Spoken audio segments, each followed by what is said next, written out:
As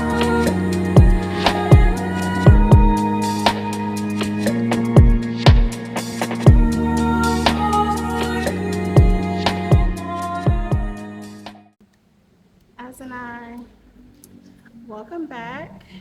Welcome back. Peace and blessings to everyone. And thank you so much for tuning into this session. So today I'm going to be doing the third part of the Matriarchy Series. So today we are going to be looking at the difference between matriarchy and gynarchy. The first two parts was defining what a matriarchy is and then determining whether we're in a matriarchy or not. So if you haven't seen that already, go ahead and watch those two videos. So today we're going to determine what a matriarchy is, obviously. We should know that by now. But as I see people speaking about it and using the word, they're still using it incorrectly. So there's still a lot of misconceptions about what a matriarchy is, what men's roles are, what place they have, all of that. So I'm going to be just discussing what a female-led society looks like because people mistake a matriarchy for a female-led society. So what I am going to do is basically show you what it looks like. So there's three parts to this video. And if you see me looking down, it's because I have my notes, okay? So the first one is making the distinction. The second one is actually formally defining what a gynarchy is. And then the third one is describing to you what that looks like. So what it looks like, what a female-led society looks like, my model, okay? So this is gonna be a yonic description of what society will look like, okay? So, as you remember, we classified what a matriarchy is by three distinct characteristics. And if a society had all three elements, that would determine whether it's a matriarchy or not. So we're going to use the same, okay? So a matriarchy is characterized by lineage, post-marital residence, and social power, okay? So that's why a matriarchy is matrilineal, as in the lineage goes through the maternal line. It is matrilocal, as in post-marital residence favors the kinship group of the mother. And the matrifocal is that the society, the community, the culture is centered around the mother, okay? So that is the social power. So that would make it matrifocal, okay? So while a gynarchy has all these things, it also has two extra classifications. So it has all three elements of a matriarchy. It has the lineage is passed down through the mother's line. Residence is with the mother's clan or kinship group. The social power is resonant with the mothers. And as well as that, the two elements that a matriarchy is actually missing in order for it to be a female-led society is cosmology, right? It has to be a gynocentric cosmology. So the spirituality, the religion, it would have to favor a creator goddess, okay? A supreme creator deity that is feminine. And then the last element is governance. So when it comes to politics, the authority has to be with women as well. So that would create all five elements that would make a female-led society. So those are the differences between a matriarchy and a gynarchy. So when you are looking at a matriarchy, if you remember from our first video, we actually determined that there is male leadership in those societies. A majority of them have male leadership. So either the women appointed men as leaders, or they rule alongside them without overriding the woman's say so. So really and truly, matriarchy is a social order that favors the mother. Okay, so men can have leadership positions. When it comes to spirituality, so men can be priests, babalabos, kings, things like that, and they can run the government. They can be at city council, they can be senates, they can be presidents, all of that. So that is a major distinction between a matriarchy and a gynarchy. So in a gynarchy, it is exclusively centered around feminine power. So that means when it comes to spirituality, it is exclusively priestesses, okay, oracles that are the power center of spirituality.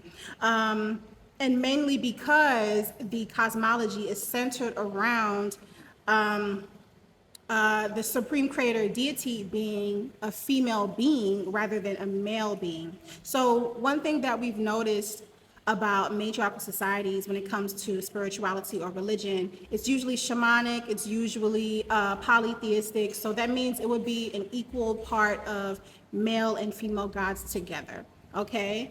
And a lot of times it was overrun by monotheistic Abrahamic religions because of colonization. Um, so, but sometimes if the maternal culture persisted strongly enough, if they passed down their culture orally, if they passed down assets through the maternal's line, if you inherited your house and your farmland from your mother, it's much more likely for a society to remain matriarchal and keep their culture, even if colonialism happens, even if Abrahamic religion is swooping in and coming in and taking over everything, right? So, and we see this with the Minangkabau. So with the Minangkabau in Indonesia, even though Islam moved in and colonized the country, they are still able to maintain their matriarchal classification because they kept their inheritance strong, okay? So most times when people pass down things through their maternal line, you have to make sure it stays that way. So the culture has to be strong enough to make sure that you remember your mother, okay? Um, so that is the major difference here. So just like I gave a official definition for matriarchy, I will do the same for gynarchy. Because female-led society just isn't enough. People tend to give their own interpretations of what that looks like. They assume harm, they assume toxicity, they assume that it is a complete reversal of patriarchy. And it's very interesting because people shy away from women in power because they think it will mirror men in power. But women and men are fundamentally different. So even if women are in power, the way in which women think and operate is totally different. Biologically, it is shown. And I can go into that in a different video because I do remember that I put it in my notes that I want to do a analysis, comparative analysis between the male brain and the female brain. So we're going to get into that in another video, but for now, I just want to give you a official definition of gynarchy. Gynarchy is a gynocentric society in which women function as the primary stabilizing force of family, community, culture, spirituality, and governance. In a gynarchic society, descent is traced through the maternal line. Primary residence favors the mother's kinship group. And households are centered around the woman. The cosmology centers a female creator deity, and women hold spiritual and political authority. That is a gynarchy, okay? When it comes to this and whether this is feasible, whether it's something that we can see in reality, because if you really think about it, a gynarchic society doesn't exist. And I'm just going to keep it real with you. It doesn't exist. You're not going to be able to find it in history. When it comes to societies in history that we can look at and learn from, matriarchy existed in history, right? Matriarchy existed in many societies.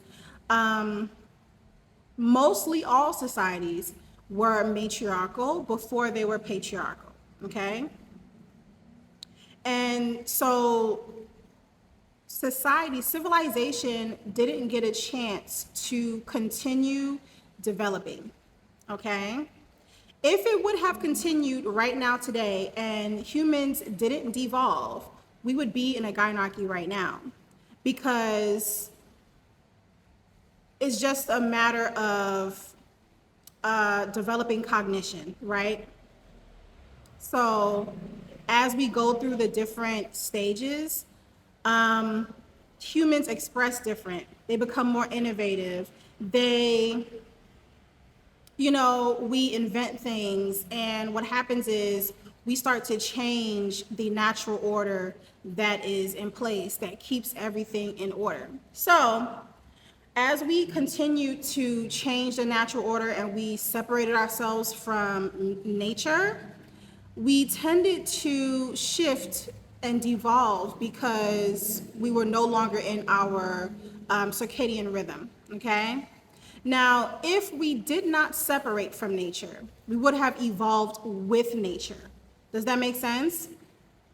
And as we evolve with nature, our political systems would have evolved as well. It wouldn't have stayed the same, because nothing in life stays the same. Everything is going to change.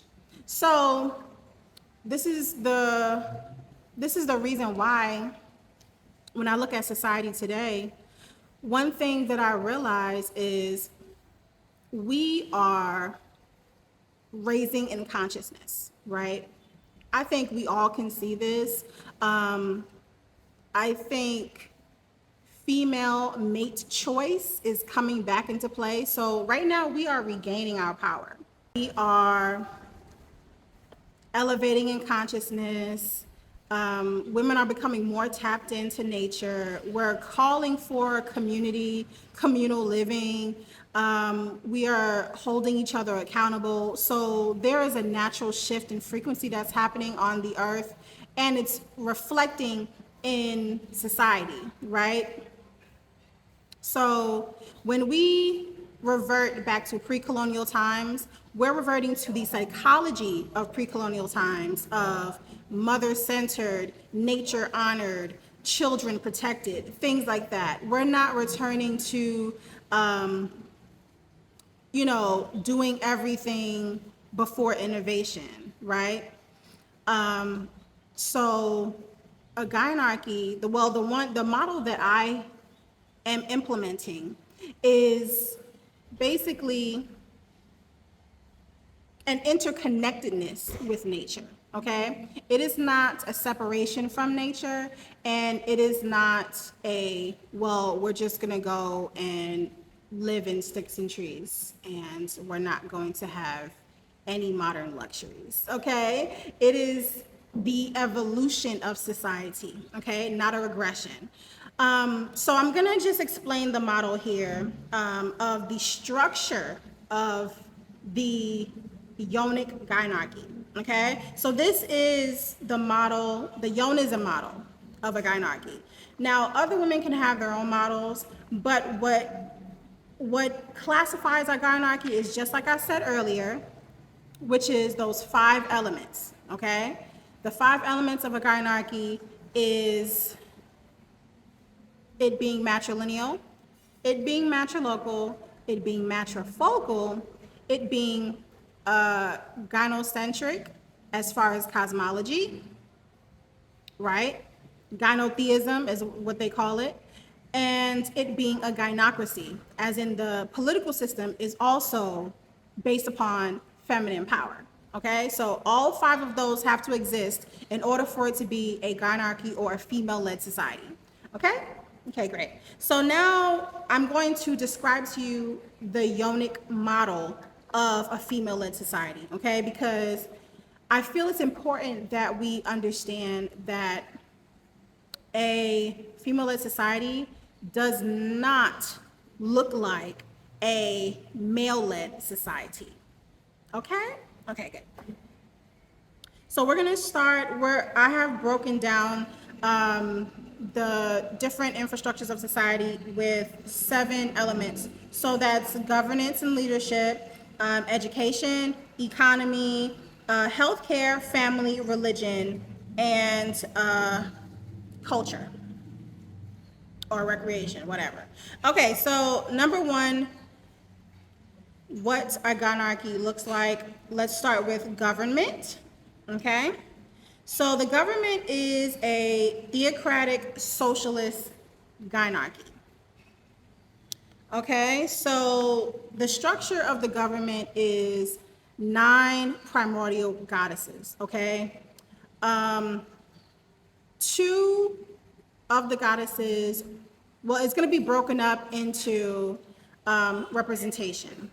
So each element is going to be represented in the government so that each individual can be represented at the table where they are making deliberations and creating laws, right? So you want to make sure that someone in the government represents your worldview and your ideology, right?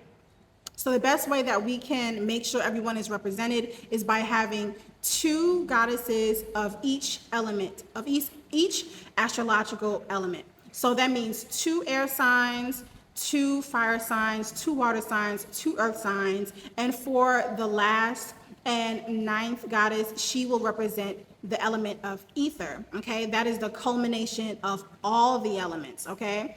A big feature of choosing these women for the government is they must have, other than being the appropriate element to represent that portion of society, they also have to show that they are a part of a royal bloodline. So that means they should have cognizant memory, okay, Akashic memory. You should be able to tap into pre-colonial times to be able to have that wisdom. So your bloodline has to be magical, has to be royal, it has to be powerful for you to end up on the council, okay? So the second layer of that, because there's layers, right? The governance is characterized by concentric circles. So the smaller circle, the center of the governing house is the 9 primordial goddesses, right? And the 9th goddess, the one that represents ether, she is the one who has veto power, just in case the council is split on a decision.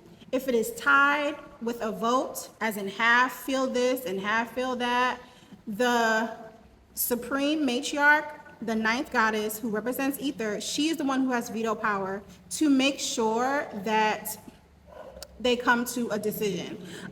So it's basically majority rules is the rule, okay, for how things are decided. Completely unanimous between 9 people is unrealistic. So just letting you know that right now. Oh, that doesn't make sense. But then the second layer. So the second layer after that is the governing departments, okay? So each governing department would be education, culture, justice, military, trade, agriculture, economy, health, and infrastructure. So all of those departments is headed by a matriarch, but they each have their own council as well, okay? They each have their own council as well. So basically the model for the government is continually modeled in smaller and larger groups, okay? So each department has another council of 9. And the ether supreme matriarch of that council sits at a round table with all of the department heads who then report to the primordial council. Okay, does that make sense? Am I making sense here? So there is a chain of command here. I want to make it clear that I think this is also a difference between matriarchy and gynarchy, is that when it comes to matriarchy, people envision it in a way that it is free and that there is no order or structure, which is why men try to come in and be like, well, she needs structure and order. I'm sorry. But no, women have structure and order. If you look at the universe, the golden ratio, sacred geometry, all of that is order and structure. Remember, the goddess is everything. She's chaos and order together at the same time, okay? So that means there is a method to the madness, okay? I didn't mean to say that, but anyway, there's a method to the madness. So our government mimics the universe, which everything is cyclical. So there's a small circle and then there's a larger circle. And from the department heads, each department has more councils there. So we're continuing with the circles, right? So again, nothing is ran by one person. There is a group that must come to a consensus for everything that is decided. So by the time something is in place, there is a law that everyone must follow. Just know that many people have agreed upon it by the time it has been approved and sanctioned, okay? And what I suggest, right? I suggest that every woman who is starting her own, community, and she wants a matriarchal community, I suggest she apply this model to her governing body, because it's a system of checks and balances. You know what I mean? There's no president who could say, oh, you know what I mean? It represents everyone, and everything is thorough. Everything is thorough, okay? So moving on to the education. So the education department. The head of the education department, she is the one who assigns who is going to be the facilitators, teachers, and the one that's going to be in charge of teaching the next generation. She's also in charge of approving the curriculum and making sure that it actually addresses the needs of each generation, because each generation has different needs, right? Within the curriculum is going to be general life skills, okay? General life skills is a part of everyday education. So that would include cultivating crops, animal husbandry,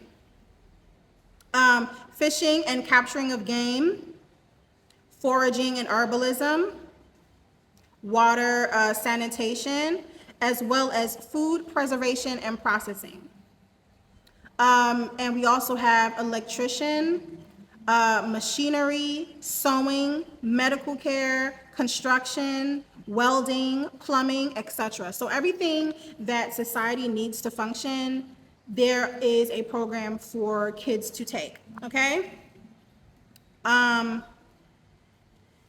In our education system, emotional intelligence is just as important as intellect, okay? So the development of one's emotional intelligence is imperative, okay? So, so that means that it's important for kids to have just as much outside time as they do inside. So we do not do the cubicle, sit down, be quiet, raise your hand if you gotta use the bathroom type situation. It's more of an integrated system between actually writing things down and learning them logically, and also experiencing them out in the world and being a part of the learning experience, you know? So it's interconnected. Economy. Cosmic currency is essentially a gift economy, okay? When a society is fully realized in abundance, you are able to receive or obtain goods or services without immediate payment or expectation of getting anything in that moment at all. The point is to make a cosmic investment. When the entire society is under the same spirituality and we understand the law of compensation, we do know that the universe works in a way of what you give, you get back, because the universe reflects who you are, okay? So that means you are making a cosmic investment and you are giving because you know that the community will give back to you in some way or another. It's not about having that immediate expectation from someone.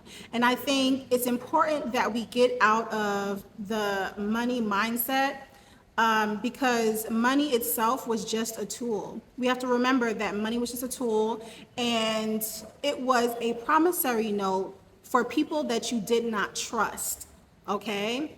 Within villages, people knew everyone. So that means if you needed something, you can go over and get some oranges and then be like, all right, see you later. And that's what that was. It was not, oh, give me money for these oranges. When money came into play, it was through foreign trade. And if you didn't have anything to trade at the moment, that's when you had a promissory note, which was usually backed by some sort of resource, okay? Tangible resource. But now, living in Western United States, we do not have any type of backing to our monetary system, okay? So we have dollars, but it's not backed by gold or silver or anything like that. So, you know, the way to transition out of that is to, of course, reprogram your mind, of course. But again, what I'm speaking about, like I said, is a fully realized society that operates in abundance. Now, that's not going to happen right away, and it may not even happen in our lifetime, but what I am implementing is going to lead us in that direction. So the monetary system in Yanism is backed by energy, okay? It's to help us go back to seeing the value in each other rather than in the tool itself, okay? Rather than the tool itself, seeing the value in each other. Once we are able to see how we spend our energy, right? Then we'll start to value the efforts that people make. Okay? So Will we have, monies? Yes, sure, but it will be backed by energy. So again, if you are, planning to join our sacred society and be a part of the community, then you'll get a deeper understanding of how that works and a full introduction to our money system. But that's not for everyone to know. So, right now I'm really just expressing to you the bridge, right? So our money system, money backed by energy, is the bridge to a gift economy, because we're not even trusting of each other to even have a gift economy right now, and that's just being real. You know what I'm saying? That's just keeping it real. Okay, so number 4, healthcare. So healthcare is very simple. We are going back to naturopathic doctors, right? Seeing herbs as medicine, and of course, when it comes to birthing, it is going to be natural births. Women squat, they're in water. We have lotus births, women breastfeed. You understand what I'm saying? So the method of healthcare is natural, right? With Western medicine as necessary integration. Okay, so naturopathic doctors are the ones who integrate, health practices as well as their background in Western medicine. Number 5, family. Okay, family. We are going back to clan systems. Okay, so that means that people live with their mother's kin group, the mother's family, okay? Clan homes, that means multi-generational living according to the mother's family and culture. Next, we will also be integrating communal living with polygamous practices. So returning to the sacred union of polyandry. For those of you that do not know, that is the family structure where a woman can have multiple husbands, okay? And these men are exclusive to her, okay? Because people will be like, oh, well, can they have other... Don't get me started. Anyway, the point of this is so that children have more protection by being raised by a village and multiple male figures for protection. Next, we have religion. So in the area of religion, we have Yanism. Of course, you guys know what that is. Our supreme creatrix, we live in her womb. We have our own holidays.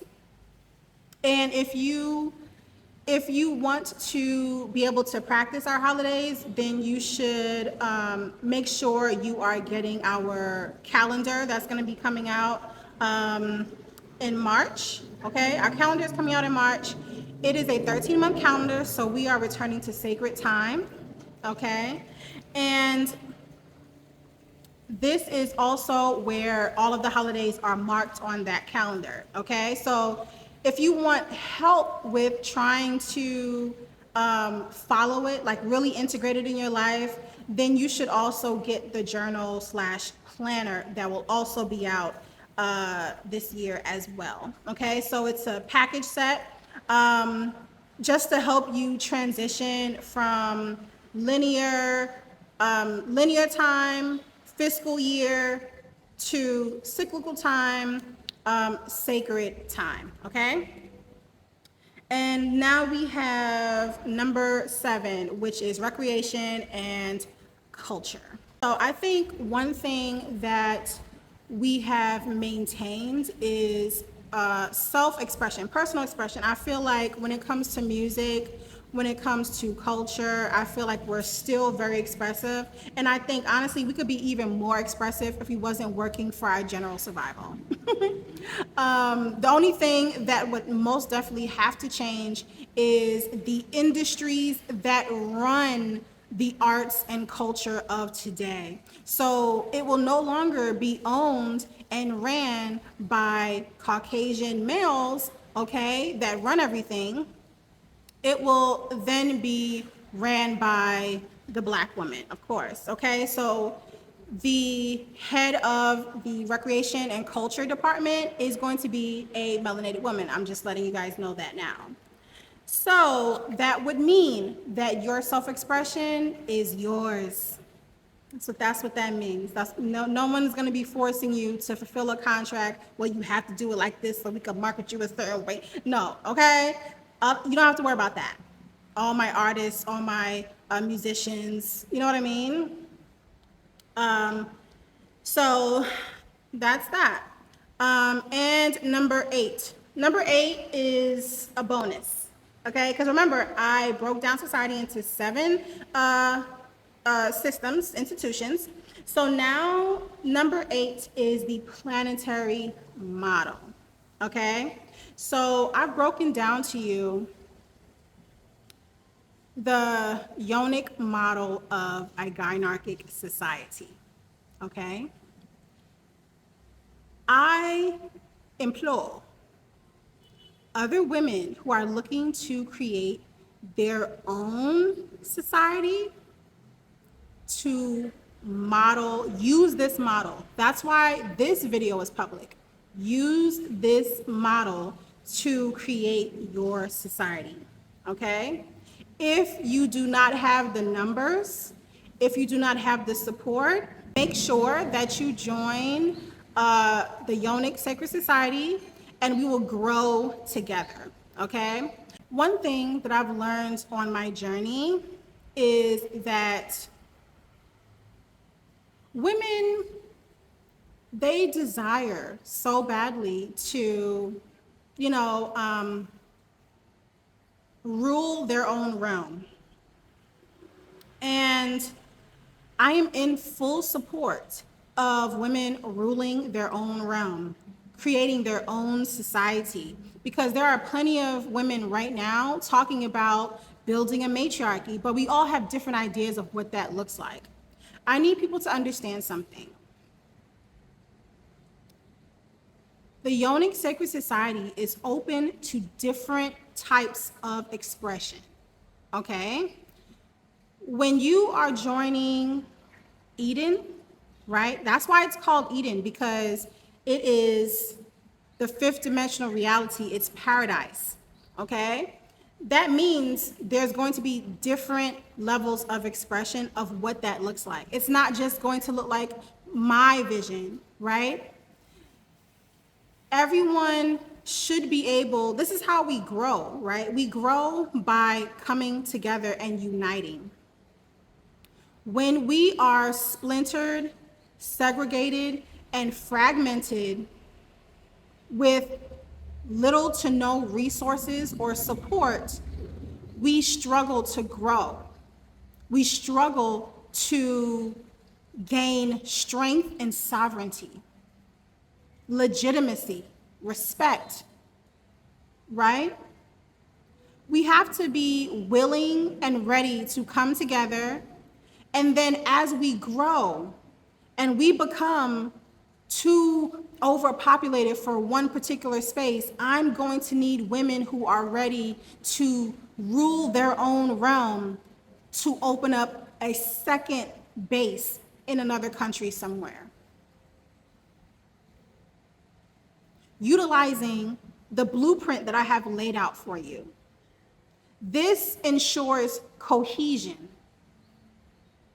And when there is cohesion, there is harmony.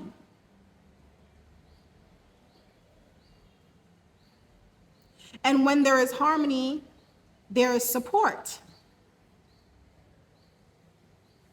We're able to support each other. We're less likely to fight. We're less likely to have wars. We're less likely to have discord in any type of way. When we start off with a blueprint, we agree on 5 principles. Your society should have these 5 elements to be considered a gynarchy, to be considered a female-led society. And then from there, utilizing the model of government, everything else is customizable. Everything else is customizable. What I explained today is the basic structure of what makes a gynarchic society healthy,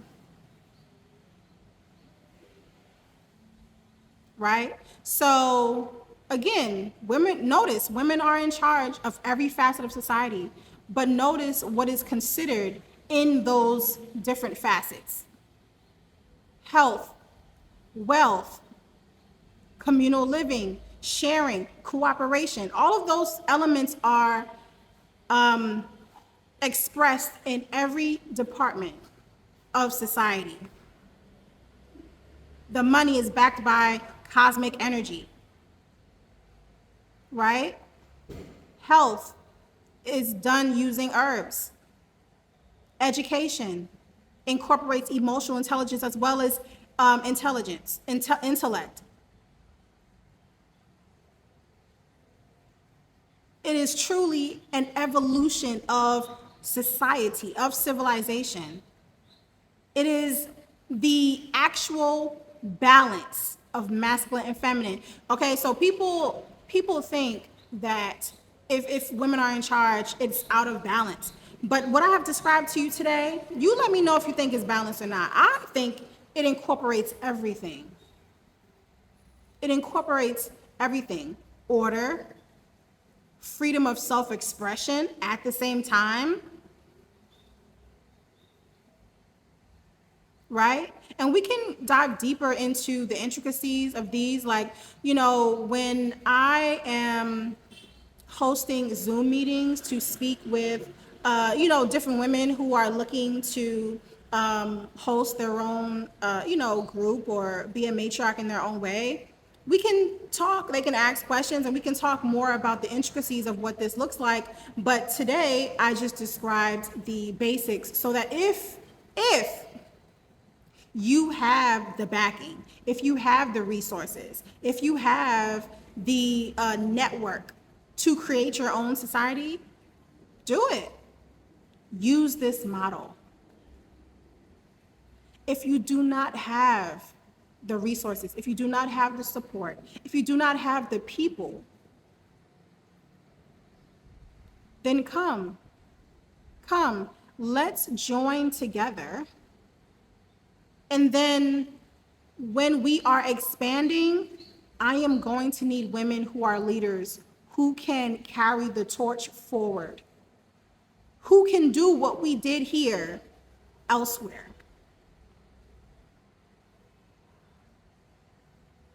That is the planetary model. The planetary model is this society starting here in the United States, right? And then us making more of these communities in different countries. Indonesia, Costa Rica, Mexico, Jamaica, Trinidad, Iceland, Netherlands, Thailand, Japan, the UK. I plan to be everywhere, okay? Because the patriarchy is crumbling, and it's crumbling everywhere. We see what's happening with South Korea. We see what's happening over there. The women have banded together and agreed on something, and now we see change. What I am asking for over here in the United States is for women to agree on this so that we can see change. That's what I'm speaking about. I'm speaking about the next paradigm of civilization, the next level of human consciousness, the next social reality. Do you all think that this country is going to be ran by old white males forever? Is that something that you want? And if you don't want that, shouldn't you be ready to do something about it? So when I say there's a planetary model, what I can see is there being eight sacred societies, Gynarchy societies, coming up in 8 different countries. Okay? All over the globe. I'll definitely let you know where. But usually,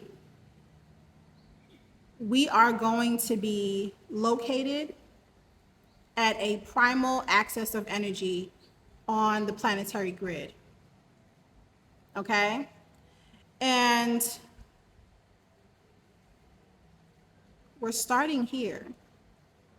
We're starting here.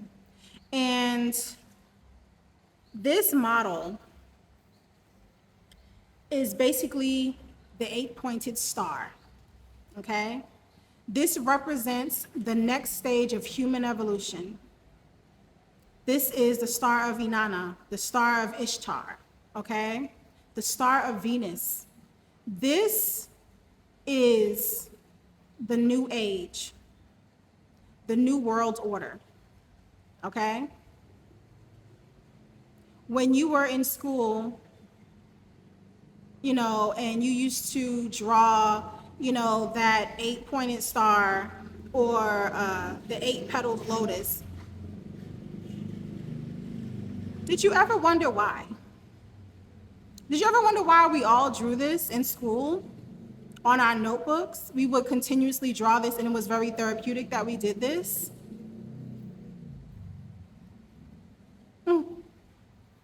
It's because we have Akashic memory, and we instinctively drew this because we knew what we're supposed to be doing. We knew the real cosmic order of life. We knew, okay? Feminine consciousness was awakening in all of us. Even if we consciously didn't know it, it was a subconscious. That's what that is. Okay? That is it for now with those 8 Gynarchic societies that is strategically placed all over the planet. We form a web of strength. And then nobody, no force, no structure, no country can be able to overtake us. And this is how we make what we're doing lasting beyond generations. What I'm talking about is way more than just having a family commune. What I'm talking about is way more than just trying to have a small little community on 3 acres. Oh, just you and your friends, 20 people, like, oh, tribe up. Like, no, I'm not talking about that. I'm talking about society. I use these words for a reason. This is the next evolution of human existence, okay? I hope you guys understand the magnitude of what I'm talking about. Right now, we are planting the seeds. We are planting the seeds. A seed is between 1 and 5 people that are in agreement, that are ready and willing to implement this model. That is the seed. And if I can get a seed in 8 different places, that is the start of the next evolution of humanity, okay?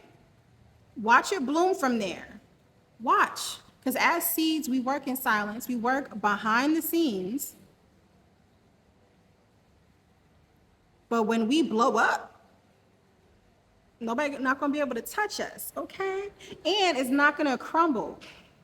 The model that I have, there's a reason why I'm telling you to use this model, because it creates stability. It creates security.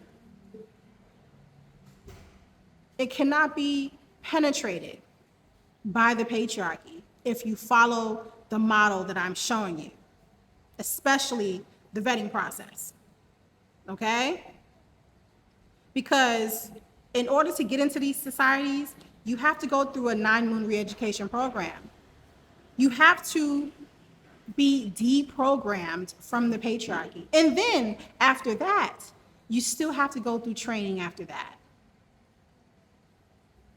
to be sanctioned and be prepared for marriage in the next evolution, all right?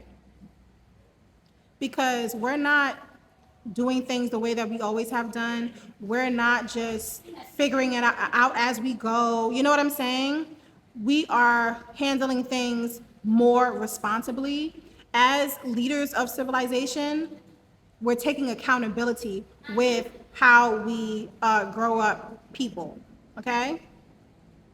With how we develop society. We're taking accountability. That means we're taking precautions to ensure that the less amount of harm is done. Does that make sense? So, this is what true leadership looks like if you didn't know. But that is all for today. The part 4, I will describe how we can do this. I'll describe deeper how we can do this, okay? So thank you so much for speaking with me and coming to this session. I will see you all soon. Much love. And remember to worship the yoni as an eye.